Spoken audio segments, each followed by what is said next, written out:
दोस्तों, मैं भाविनी मिश्रा अपने चैनल में आप सभी का एक बार फिर से स्वागत करती हूँ। कैसे हैं आप लोग? आशा करती हूँ आप सब स्वस्थ और सुरक्षित होंगे। इस वीडियो में मैं आपसे शेयर करने जा रही हूँ कि महालक्ष्मी व्रत जो कि इस समय चल रहा है, महालक्ष्मी व्रत में हम गजलक्ष्मी या हाथी की पूजा कैसे करते हैं, संपूर्ण पूजा विधि में बताऊंगी। महालक्ष्मी की पूजा कैसे करते हैं, 16 दिन का व्रत कैसे रखा जाता है, अगर आप 16 दिन का व्रत नहीं रख सकते तो कब व्रत रखेंगे, कब व्रत शुरू हो चुका है, कब समाप्त होगा, ये सारी बातें आपसे शेयर करूंगी। धन की देवी लक्ष्मी को समर्पित महालक्ष्मी व्रत की शुरुआत हो चुकी है। 16 दिनों तक मनाया जाने वाला महालक्ष्मी व्रत भाद्रपद की अष्टमी तिथि से आरंभ होता है। साथ ही ये व्रत अश्विन मास के कृष्ण पक्ष की अष्टमी तिथि तक चलता है। व्रत में माँ लक्ष्मी की विधि विधान से पूजा की जाती है। माँ लक्ष्मी को प्रसन्न करने तथा उनका आशीर्वाद पाने के लिए व्रत किया जाता है। मान्यताओं के अनुसार इस दौरान किए गए व्रत, पूजा और उपाय बहुत जल्दी असर दिखाते हैं। माँ लक्ष्मी की कृपा से जातक को बहुत सारा धन दौलत मिलती है। इस व्रत के प्रभाव से व्यक्ति को कभी भी धन की कमी नहीं होती है।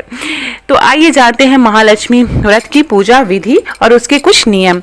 महालक्ष्मी का व्रत 16 दिन तक किया जाता है। इस व्रत में अन्न ग्रहण नहीं किया जाता है। 16वें दिन महालक्ष्मी व्रत का उद्यापन किया जाता है। महालक्ष्मी व्रत के इन दिनों में रोजाना सूर्योदय से पूर्व जाग जाना चाहिए और स्नान के बाद 16 व्रत का संकल्प करना चाहिए। यदि आप 16 दिन का व्रत नहीं रख सकते तो शुरू के 3 व्रत या आखिरी के 3 व्रत भी रख सकते हैं। 16 दिन के व्रत का संकल्प लेने के लिए कलाई पर 16 गांठ लगी मौली बांधें। एक मौली लेंगे, उसमें 16 सूत्र होने चाहिए और उसमें थोड़ी थोड़ी दूर पे आप 16 गांठें बांध लें। उसे आप या तो गले में पहन सकते हैं या अपने बाजू में बांध लें। महालक्ष्मी की पूजा शाम के समय शुभ मुहूर्त में करनी चाहिए, तो यह बहुत ज्यादा फलदायी होती है। ऐसे में शाम के समय पुनः स्नान करके लाल वस्त्र जरूर पहने और पूजा स्थल की साफ सफाई करके लाल रंग का कपड़ा बिछाएं।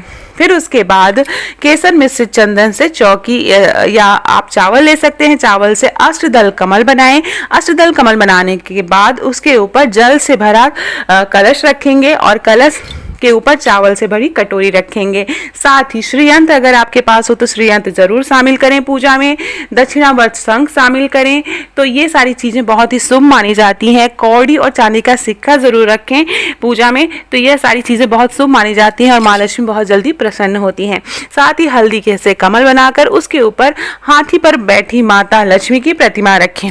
अगर आपके पास हाथी पर बैठी माँ लक्ष्मी की प्रतिमा नहीं है तो आप माँ लक्ष्मी की फोटो रख सकते हैं, या जिसमें गज बना हो, हाथी बना हो, वो फोटो रख सकते हैं, या फिर आप हाथी खरीद लें और माँ लक्ष्मी को साथ में रखें।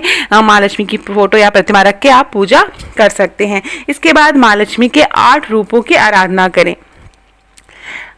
फिर उसके बाद माँ लक्ष्मी के प्रतिमा के सामने चांदी के सिक्के और कौड़ी रखें। अब कमल के पुष्प, अगर कमल का पुष्प मिल पाए तो बहुत अच्छा है, नहीं तो जो भी फूल आप आसानी से मिल पाए तो वो आप चढ़ाएं। उसके साथ अगर आप चावल की खीर बना पाए तो बहुत अच्छा है। उसके साथ फल फूल माला आप अर्पित करेंगे। अच्छा चंदन, लाल सुपारी, नारियल माँ लक्ष्मी को पूजा में अर्पित करें। माँ लक्ष्मी को कोई भी सफेद रंग की चीज का आप भोग लगा सकते हैं। सफेद रंग की चीज का भोग, अगर आप खीर माँ लक्ष्मी को बनाए तो सबसे ज्यादा माँ लक्ष्मी प्रसन्न होती हैं। साथ ही हाथी की पूजा करने का भी बहुत बड़ा महत्व है। हाथी को सोने की चीज चढ़ाई जाती है, तो बहुत से लोग सोने की चीज नहीं बना पाते हैं, तो बेसन से बने 16 श्रृंगार, बेसन को से 16 श्रृंगार की आकृति बनाते हैं। जैसे बेसन का आप कंगन बनाएंगे, मांग टीका बनाएंगे, नथिया बनाएंगे, कान के झुमके बनाएंगे। इस तरह से बेसन को बनाकर उसको तलकर वो सारी चीज़ें भोग में लगाई जाती हैं। साथ में नमकीन मठरियाँ और मीठी मठरियाँ भी बनाई जाती हैं, जो कि पूजा में शामिल की जाती हैं, माँ लक्ष्मी के भोग में शामिल की जाती हैं। तो गज की पूजा करने के लिए सबसे पहले अगर आप सोना है, आपके पास सोना, आप उस दिन अगर आप सोना खरीद के ला पाए तो सोना गज को या हाथी को जरूर चढ़ाएं।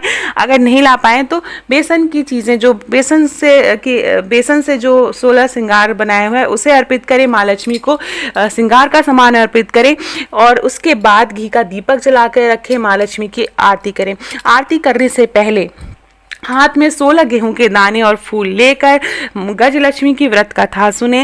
व्रत कथा सुनने के बाद माँ लक्ष्मी की आरती करें। माँ लक्ष्मी को शांति प्रिय है, तो बहुत से लोग ऐसा मानते हैं कि माँ लक्ष्मी की आरती नहीं की जाती, लेकिन आरती करनी चाहिए। लेकिन आरती के समय आप घंटी ना बजाएं, बहुत शांति से, बहुत प्यार से माँ लक्ष्मी को कि आप आरती गाएं, पूजन करें। और महालक्ष्मी के 108 नाम आप अगर आपको याद हो या आप कहीं से पढ़ सके तो ज़रूर पढ़ें। तो इस तरह से आप माँ लक्ष्मी की पूजा कर सकते हैं। उसके साथ इस तरह से गजलक्ष्मी की पूजा और हाथी की पूजा की जाती है। हाथी को दुर्वा ज़रूर चढ़ाएं। तो ये छोटी छोटी बातों का आप ध्यान रखें पूजा में, और सरल तरह से इस तरह से गज की और हाथी की पूजा की जाती है। आशा करती हूँ आप सबको मेरा वीडियो पसंद आया होगा। वीडियो पसंद आया हो तो मेरे चैनल को प्लीज़ सब्सक्राइब करिएगा। उद्यापन करने के अगले दिन हाथी से स्वरूप जो माँ लक्ष्मी की प्रतिमा है उसको आप जलाशय में समर्पित कर दें। जो श्रृंगार का सामान है वह आप किसी ब्राह्मण या सुहागन महिला को दान दे दें। तो अगर आप मेरे चैनल पर नए हैं तो मेरे चैनल को प्लीज़ सब्सक्राइब कर लीजिए। बहुत बहुत धन्यवाद ये वीडियो देखने के लिए।